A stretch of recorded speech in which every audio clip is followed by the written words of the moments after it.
स्मार्टफोनच्या दुनियेत क्रांती आता आपल्या शहरात. पलुसकरांच्या सेवेत सज्ज विवो एक्सक्लुझिव्ह स्टोअर.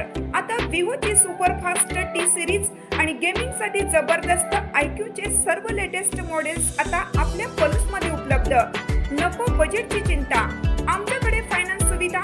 तर वाट कसली पाहताय, आजच भेट द्या.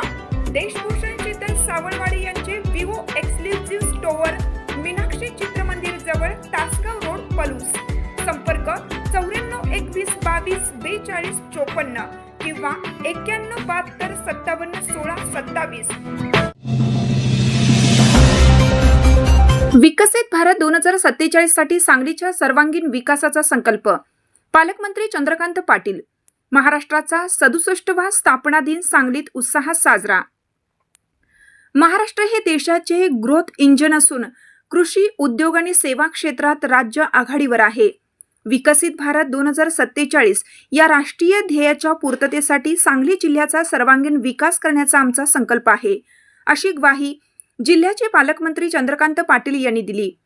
महाराष्ट्राच्या 67व्या स्थापना दिनानिमित्त पोलीस कवायत मैदान येथे आयोजित मुख्य शासकीय ध्वजारोहण कार्यक्रमात ते बोलत होते. यावेळी पालकमंत्री पाटील यांनी 2030 पर्यंत जिल्ह्याचा GDP 1,77,000 कोटी रुपयांपर्यंत नेण्याचे उद्दिष्ट जाहीर केलं. त्यासाठी जिल्हा विकास आराखडा तयार असून चालू वर्षी 252 कोटी रुपये खर्च केले जातील.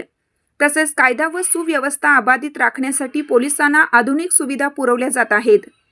जिल्ह्यात अंमली पदार्थमुक्त सांगली अभियान राबवले जात असून संयम उपक्रमांतर्गत विद्यार्थ्यांचे प्रबोधन केले जात आहे. आयुष्यमान भारत आणि मुख्यमंत्री वैद्यकीय सहायता निधीतून रुग्णांना मोठी मदत दिली गेली आहे. यावेळी त्यांनी विविध योजनांमधील उत्कृष्ट कामगिरीबद्दल जिल्हा परिषद यंत्रणांचे कौतुक केलं. तसेच नागरिकांना जनगणना 2027 साठी स्वगणना करण्याचे आणि पाण्याचा काटकसरीने वापर करण्याचे आवाहन केले. कार्यक्रमात उत्कृष्ट कामगिरीबद्दल विविध अधिकारी, कर्मचारी आणि ग्रामपंचायतींचा सत्कार करण्यात आला.